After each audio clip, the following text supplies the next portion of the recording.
On June 12, 1942, a young girl received a diary for her 13th birthday. The gift was given during one of the most turbulent and bloody chapters in modern history. Just a decade before, a terrifying force had been unleashed in Germany. The Nazi Party, led by Adolf Hitler, took power and began to systematically persecute the German Jewish population. It was really very scary to go out in the street to do your shopping, and many, many people disappeared. Many, many were arrested. Forced emigration, imprisonment, and murder were becoming daily threats for Jews. And as World War II broke out and Hitler gained more and more territory in Europe, those Jews who fled persecution found themselves under threat once again, unable to escape.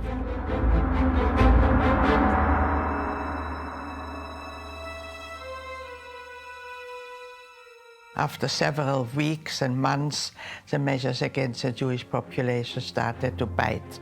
She was not allowed to go into parks, she was not allowed to go to the movies, she was not allowed to use public transport, which was a very visible measure also in terms of the persecution of the Jews.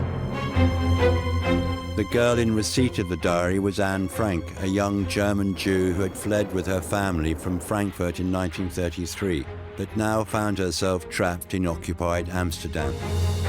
For some, she is a victim. For some, she is a source of inspiration. For some, she is a brilliant writer. As she put pen to paper to record her experience, she could never have envisaged that it would lead to one of the most well-known works of literature the world has ever seen. People said, well, who is interested in a diary of a young girl? Nor could she have realized that it would also be the document to a harrowing and ultimately tragic story of persecution inflicted on a child who had become the symbol of millions of others. It's a remarkable fact that a book has been able to inspire so many people in so many different ways. Through her, of course, the world is learning about what has happened. The story of Eva Schloss, also an emigrant to Amsterdam, would run in parallel to that of Anne Frank. She could not have imagined, however, how inextricably their lives would be linked. One day a little girl came to me and introduced herself, and she said it was Anne Frank. Separately, Eva and Anne would spend 2 years hiding from the constant threat of the Nazis. These two young girls would share similar experiences, but their lives would have very different outcomes. There are 1.5 million children murdered, but if you talk about that, people can't imagine. So Anne has become a symbol for all those 1.5 million victims. Eva survived to tell her story, but the legacy Anne Frank left would end up having a global impact. In the Holocaust, Anne has become the most important victim, actually.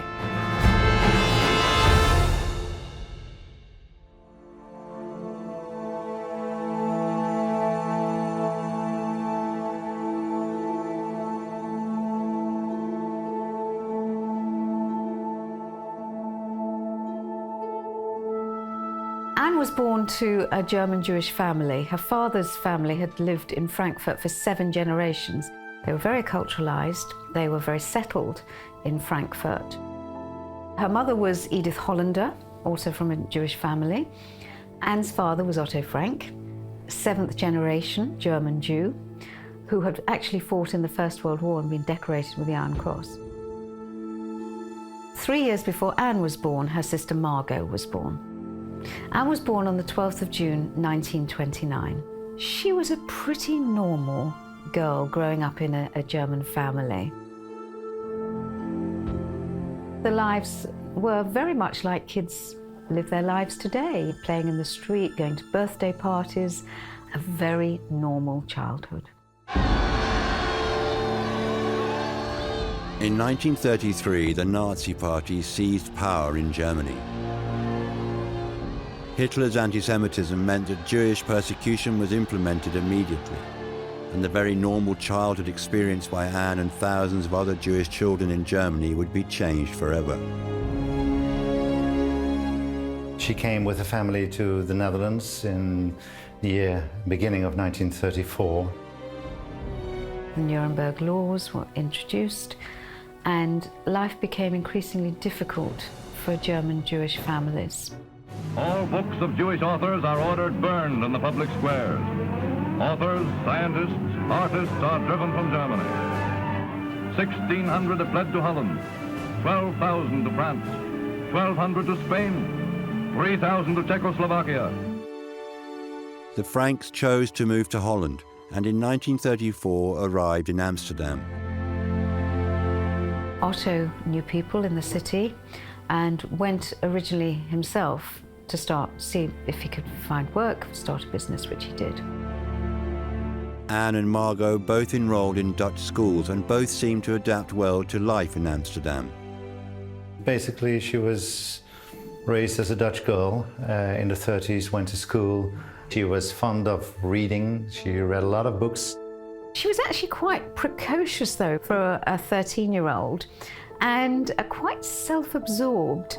She was the chatterbox in the class and always getting into trouble with the teacher. The family quickly settled into their new surroundings. The Netherlands became their home, and a normal life could once again be resumed.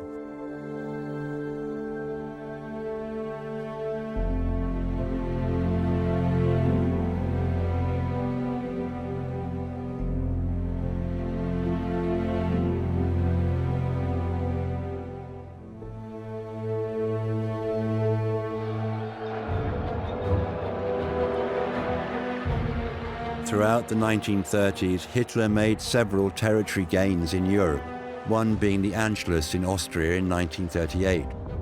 Eva Schloss, a child living in Vienna at the time, found herself having to move. I was born in Vienna in 1929, and I had an older brother who was 3 years older than me.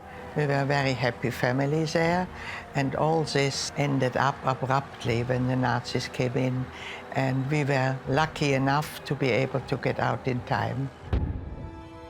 They first fled to Belgium before finally settling in Amsterdam, another Jewish family fleeing from persecution. Amsterdam was a lovely city. The people were very welcoming to refugees. I went back to school, I got a bicycle, we were together again as a family, and it looked as if life was going to get back to some kind of normality. The years in Amsterdam before 1940 were very peaceful, very normal, and they felt that they had found a haven of safety from the Nazis. We moved onto the Merwedeplein, a modern square in Amsterdam. Well, it was actually more a triangle where apartments were on both sides, and there was a big open space where all the local children came to play after school. And one day a little girl came to me and introduced herself, and she said it was Anne Frank. We were 11 when we met. I was more a tomboy. I liked to play with the boys and as well tricks on the bicycle. And Anne was more sophisticated little girl, interested in her clothes, in hairstyles, in film stars, and as well in boys already. She said her family comes from Germany, and I couldn't speak much Dutch yet, so she took me up to her apartment and I met her family. During this meeting between Eva and Anne on the square of the Merwedeplein, neither would be able to comprehend how their lives were going to be intertwined and their idyllic life in Amsterdam would soon be turned upside down. They chose Amsterdam because in the First World War, Holland was neutral, and they felt that there would be a refuge for Jewish people in Holland. Unfortunately, in May 1940, the Germans invaded that country as well. Towns and villages were in flames as the invaders rolled on at a breathless pace, encircling the defenders and slashing their armies, destroying in the name of the new order the homes and shops of those who had dared to resist. The Nazi machine broke the back of Dutch resistance in 4 days. After the occupation of the Netherlands in May 1940, Life seemed to stay pretty normal and pretty much the same as before. Life continued, but I must say we were afraid what would happen. And after several weeks and months, the measures against the Jewish population started to bite. Jews not wanted. Jews keep out. Even in parks, if Jews are allowed at all, special yellow benches are set apart, labeled for Jews. She was not allowed to go into parks, she was not allowed to go to the movies, she was not allowed to use public transport. Not theater, swimming pools, those were things which upset us children. And then we had to leave our school, and we had to wear a yellow star. Which was a very visible measure also in terms of the persecution of the Jews. And then they started to arrest people, especially young people, male. So it was really very scary to go even out in the street to do your shopping or anything like that. And many, many people disappeared. In 1941, many, many were arrested.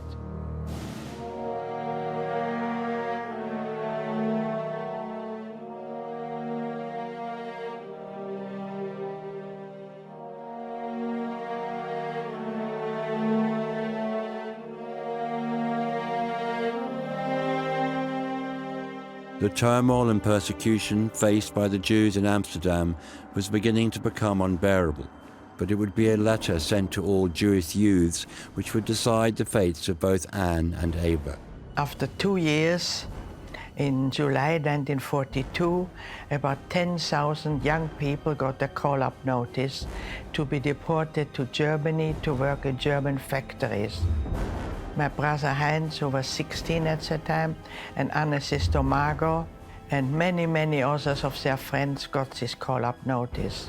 Many parents sent their young people, but they didn't end up in Germany in working in factories. They were sent to Mauthausen and just murdered there. So it was very, very difficult, but nothing, of course, what was going to follow up. What came next would see tragedy beyond compare for Eva and Anne. Both their lives would play out to the backdrop of war and mass genocide. The takeover of Germany by the Nazi regime in 1933 and the subsequent occupation of the Rhineland, Austria, the Sudetenland, and Czechoslovakia caused much of the Jewish population to emigrate to avoid persecution. The Netherlands was one of many countries that took in Jews from persecuted areas of Europe, and both the families of Anne Frank and subsequently Eva Schloss would establish their home there. Unlike World War I, where they remained neutral, Holland would find itself a Nazi-occupied territory in 1940, and once again the Jews who had fled persecution found themselves the persecuted. Life for both Eva and Anne would become increasingly hard, but it would be a letter sent to their older siblings which would have irreversible consequences. That was the time that my father and Otto Frank and many other parents decided they wouldn't send their children, but we would go into hiding. Well, they tried to leave the impression that they had to leave for Switzerland, where the family of Anne's father lived. Otto decided, because where he worked was a warehouse with rooms above. The annex to the house was pretty much unused, so it was an empty space. These annexes, they are a common feature in Amsterdam. There were lots of sort of staircases and rooms at the back that could be easily obscured. So he started making plans in 1942 that should there be an eventuality, the family would go into hiding. Now, it came more suddenly than he had anticipated. After Eva's brother had received his letter, Eva's father, like Otto Frank, would decide that hiding would be the only option. Without having prepared a hiding place, Eva's family would have to seek an alternative method which would see her family divided. We had to split up. Nobody wanted to take a family of 4. So I went with my mother, and my father and brother went to a different hiding place. Anne Frank and her family entered the hiding place at 263 Prinsengracht on July 6, 1942. A few weeks later, the Van Pels moved in. Herman Van Pels was Otto Frank's business partner. His wife August and their son Peter all joined the Franks in the annex.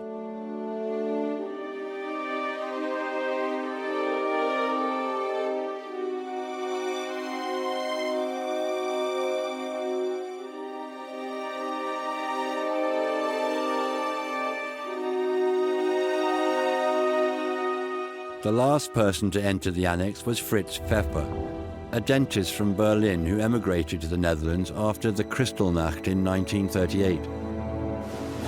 So you imagine there were, in these limited number of rooms, there were 8 people in hiding. I think Anne's relationship with these people is very much influenced by the fact that she was 13, 14 years old. She was a young teenage girl, and with a very lively character, she really felt trapped. I was more an outdoor child, so I found it very, very difficult to sit still day in, day out.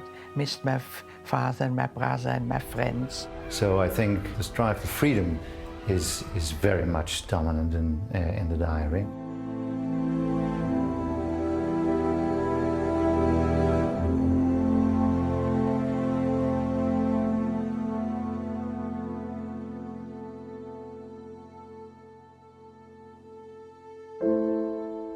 The living conditions in the secret annex were extremely cramped. Anne, having been forced to share a room with Fritz Pfeffer, who in the diary she refers to as Dr. Dussel, would find solace in her writing. Her writing was partly an act of catharsis, as with many teenagers, but it was also spurred on by a radio broadcast that she happened to hear on the BBC World Service. There was radio broadcast because you were not allowed to listen to the BBC, but people did. Somebody from the Interior Minister, I believe it was, said everybody who can should write a diary about what happened to them during this occupation. It's very important for the future. The first entries in the hiding place reflect a sort of sense of adventure and excitement. However, the boredom and tedium soon set in, followed by the fear as they heard the bombing raids. When you read the diary, you read all about all these scenes and all her emotions when it comes to her relation with the other people. She loved her father, she had kind of a difficult relationship with her mother. Her relationship with her sister, Margot, was on and off. During the course of those 2 years, she also falls in love with Peter, the boy in the secret annex. However, towards the end of the diary, she's outgrown him, and she's concentrating more on her personal philosophy, how difficult it is to have those ideals when everything around her is crumbling.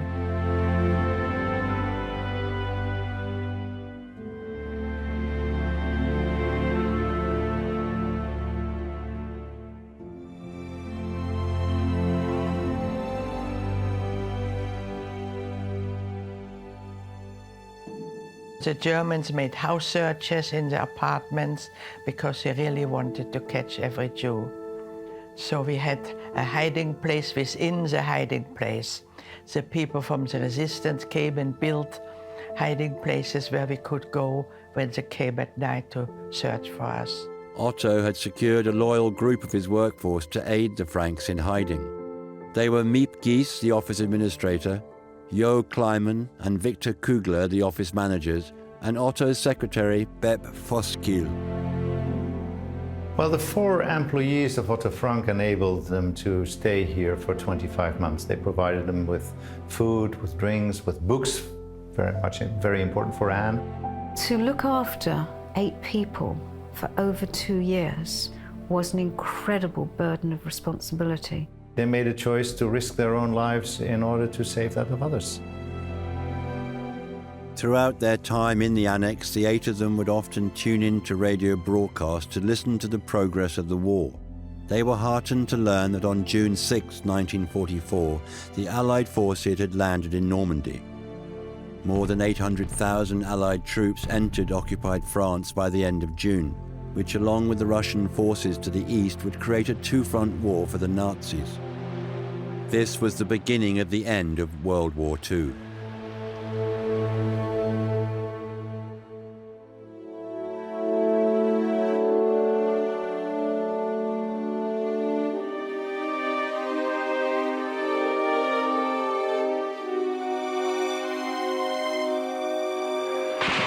The invasion was a great source of motivation to Anne and all those in hiding. They could see the light at the end of the tunnel.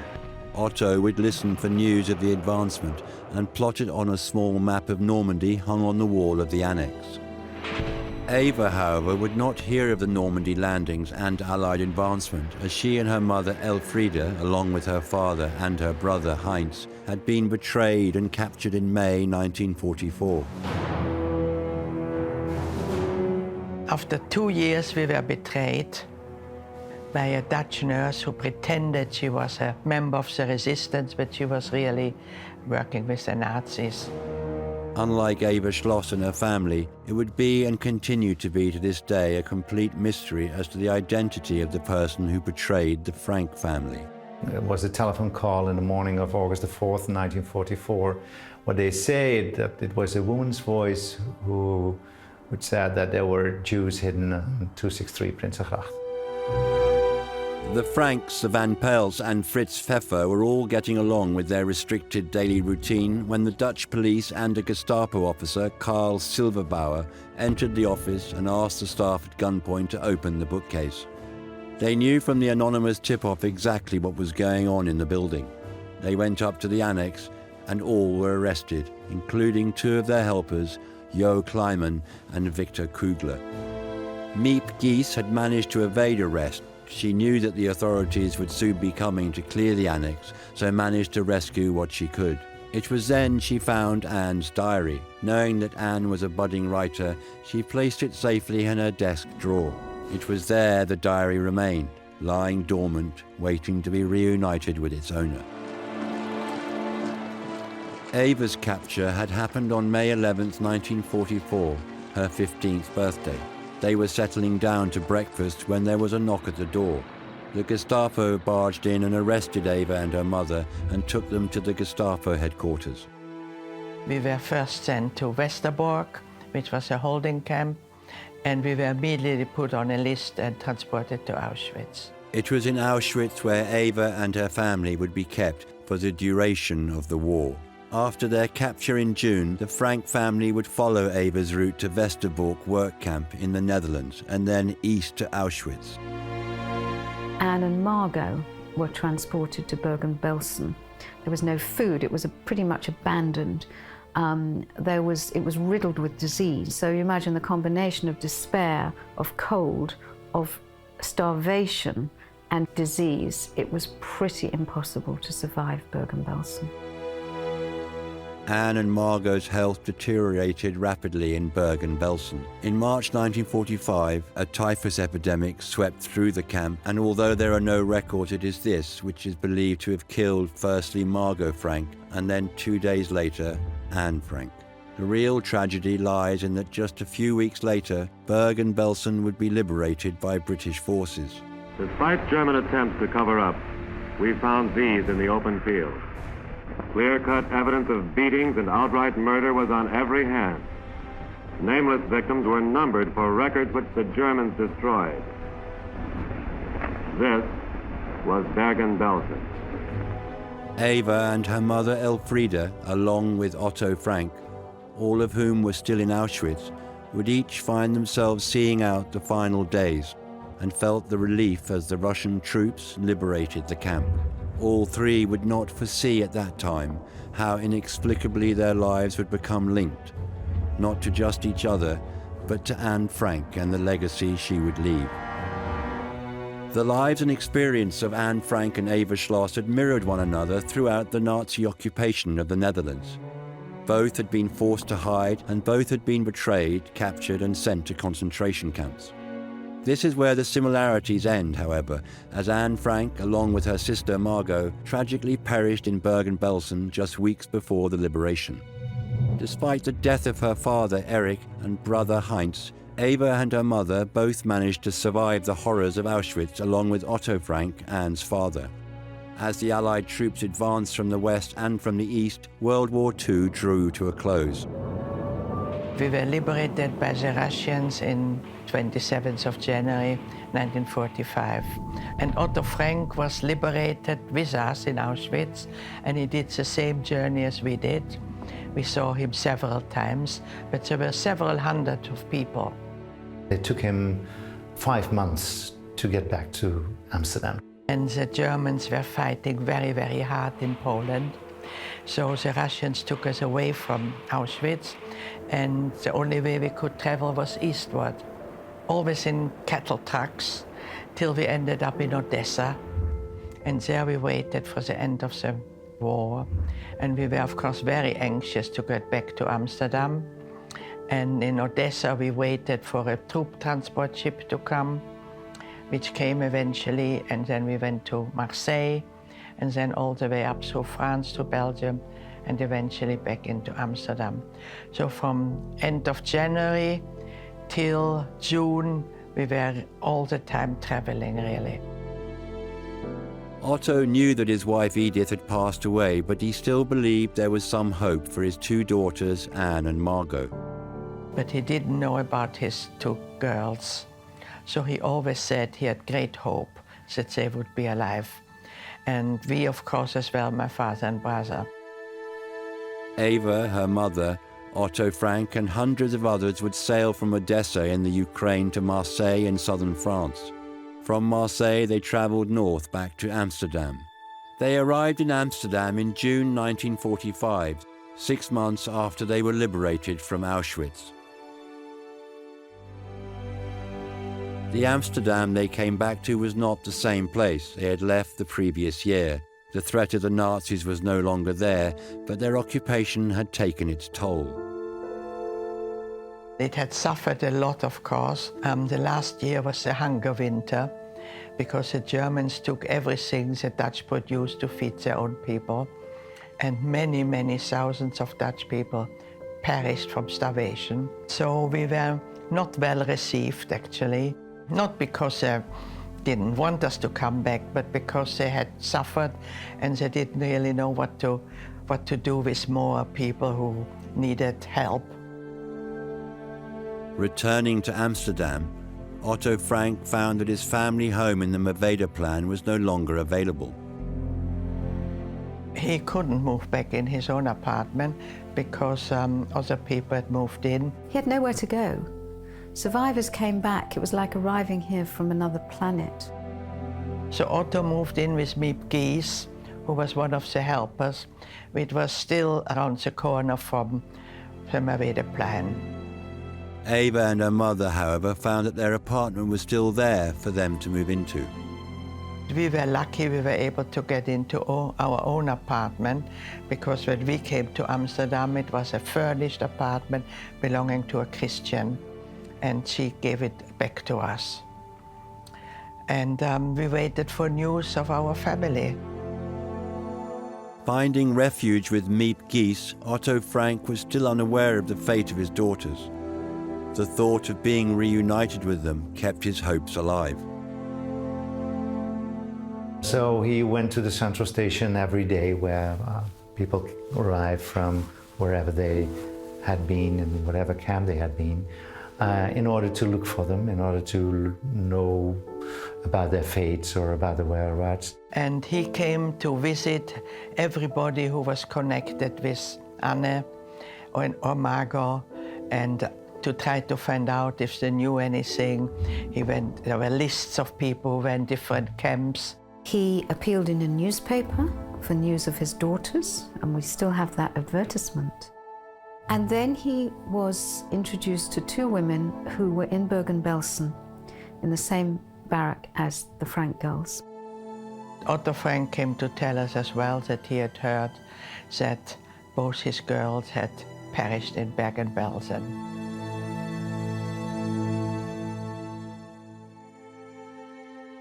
Eva and her mother had also been living in hope that Eric and Heinz would be found, but they would receive the same news as Otto. In July, we got a notification from the Red Cross that both my father and brother had perished in Mauthausen several days before the American army came to liberate that camp. Edith Frank, having witnessed her children being taken away from Auschwitz to Bergen-Belsen, died in the January of 1945. Both Anne and Margot were to die within days of each other, with Anne having to witness her older sister's death. From the 8 people who were in hiding in the annex of 263 Prinsengracht, only one survived. That was Otto Frank.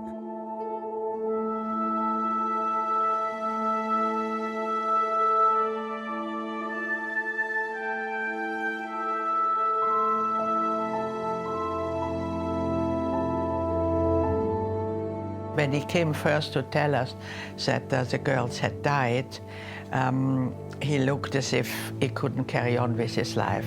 He went back to tell Miep, and Miep went to the drawer where she'd been keeping Anne's diary, and she said to him, "Here you are, Mr. Frank. Here is the legacy of your daughter."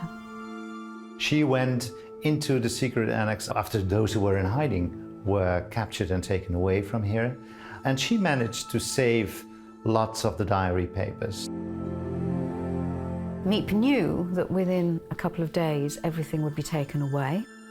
She kept them with her until after the war, and when she learned that Anne would not return, she gave these papers, notebooks, sheets to Anne's father. Miep hadn't read it. It was Anne's private diary. Otto went into another room and quietly read it. He came out ashen-faced and said, "Miep, I never knew my daughter." Otto and Elfriede would begin to see more of each other, offering support from their shared experiences and losses. One of the first people to hear Otto read extracts from Anne's diary was Eva. A few days later, he came with the diary and opened the packet very carefully, and he read a few sentences, but he always burst into tears. He couldn't read it in one go, and it took him 3 weeks to read it. He told us that.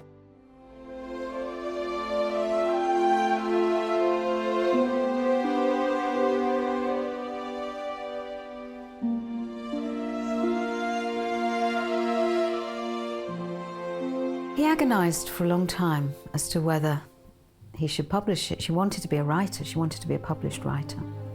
But at the end of the day, it was a private diary. And she said things that were maybe not suitable for other people to read. She wasn't very nice about her mother. Everybody told him he should publish it, and especially a history professor told him he has to publish it. It's his duty.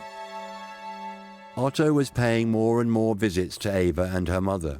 During these encounters, Eva would start to witness Otto's philosophy, which would be the driving force for his life's work. And Otto came very often. My mother cooked him a meal. He was very lonely. We talked a lot, and he told me that he, who had lost everybody really, he had no hatred. He said, you know, if you hate, you'll be so miserable. Otto Frank dedicated the rest of his life to the diary of Anne. I think what is remarkable was that he managed to do so in a very special way, not just being that a memory of what had happened and how his family had suffered, but very much as a message to young generations to build a new future. Otto would find that global recognition would initially come from America. Firstly with a hit Broadway stage show, and then an Academy Award-winning film. Obsessions of Anne's which would seem fitting for her legacy. Otto Frank had lost everything. The hope he carried with him as he made the epic journey back to Amsterdam was soon evaporated when he heard the devastating news of the death of both his daughters, Anne and Margot. At the same time, Otto was given the diary which Miep Gies had kept. Eva Schloss with her mother would witness firsthand the rise of what would become one of the world's most regarded works of literature, one of the world's most tragic stories, and the creation of a symbol of hope and equality in the face of persecution. I knew they liked each other, Otto and my mother, but I had no idea how close they were. I was a very difficult teenager. I didn't want to do any housework. I was quite obstinate. I was too miserable. Otto came and, they talked and they helped me a lot. Then when I finished with school, I didn't know what to do with myself. And Otto and my mother decided I should become a photographer, which I couldn't really care what I was going to do, but I agreed. So Otto said it would be good if you would go abroad for a year, which I did, to London. Otto came to visit me quite a lot and he kept an eye on me. So he already took the part a bit of a sort of stepfather. Otto and Elfriede grew closer and closer over time and would marry in 1953. Eva received the news whilst living in London. He said, well, your mother and me have fallen in love. And they were married for 27 years, so longer than they were married to their first spouses. Otto had already decided that the diary of Anne Frank must be published. He showed it to a few people and gauged their opinions. And then a professor called Jan Romein from the University of Amsterdam read it. And he published an article in the newspaper Het Parool saying that everybody should read this diary. It was this article that led to the first publication on June 25th, 1947.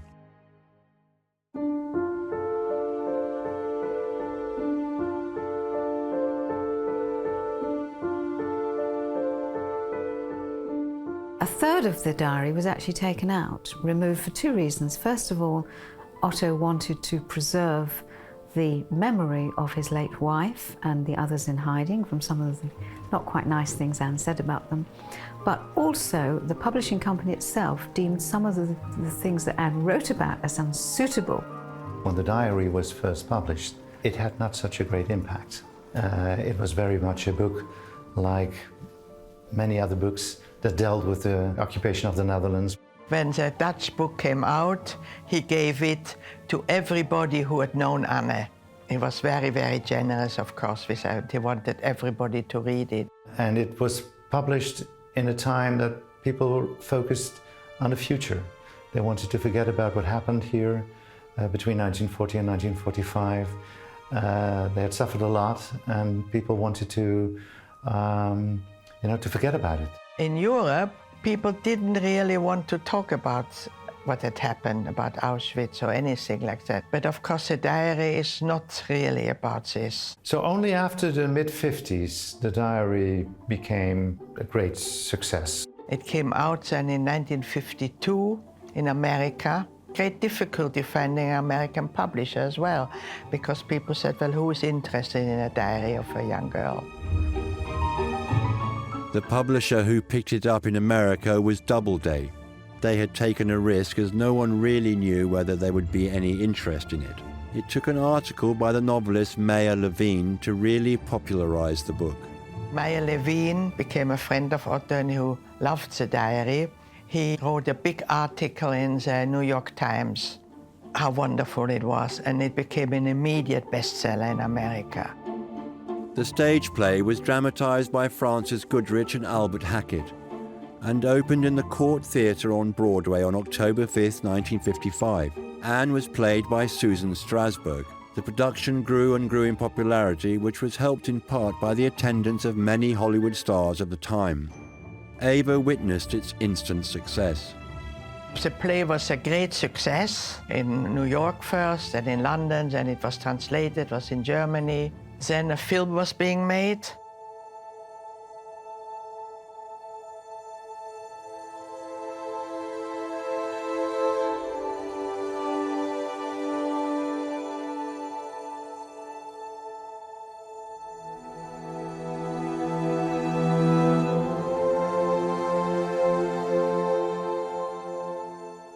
The film was released in 1959 to great critical and commercial acclaim.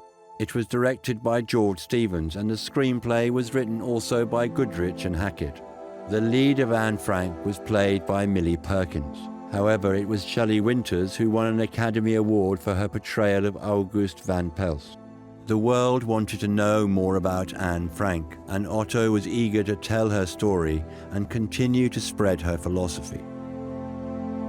Many Americans came to Amsterdam and always knocked on the door of the house and wanted to see where Anne had been hiding. It was considered a great idea to think about preserving that hiding place, but not as a museum. Otto's vision was to see Anne's legacy as one of bringing people together. The foundation goes back to 1957 in order to purchase the house and to open it to the public, so it took 3 years to prepare it. What he did invest his time and energy bringing together people from around the world for international student conferences. The Anne Frank House was first a study group for young people. People from all over the world came together and they had conferences and to talk about what they can do to change the world. The basic feature of this house is its emptiness, which was the deliberate decision of Otto Frank that this place should remain empty. It represents the absence of Anne Frank. The success of the play, the film, and the opening of the house fueled the proliferation of readers of the original diary. As people were getting to read the diary, particularly youngsters, they related so much to Anne, and they started writing to Mr. Frank. They saw him in the diary as a very caring person.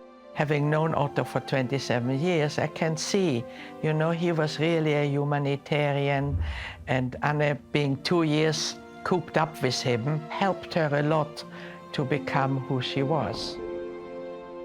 The point of entry when you read the diary is usually your own life. When I'm inspired by Anne Frank, it's not because my life is similar to hers in any respect, and that goes for actually everyone. So it's about a book that was able to inspire people, although their lives are completely different from her life. Through her, of course, the world is learning about what has happened, and that is, of course, very, very important. We have her diary as a kind of silent messenger of someone who is not there anymore, and who's not there anymore because of what has been done to her. So we have to explain to young people how dangerous it is if we are prejudiced against other human beings. In preserving the memory of his daughter and also the act of persecution inflicted on her, Otto, through single-minded determination, managed to elevate Anne Frank from a young, talented writer, the victim of a terrible chain of events, to become not just a face, but the symbol of the Holocaust. She has also become a figure of acceptance, forgiveness, and equality, universal themes which all human beings can relate to. Her thoughts evolved into Otto's philosophy, which today is still maintained through the Anne Frank Foundation and the Anne Frank House, reaching out to millions across the world.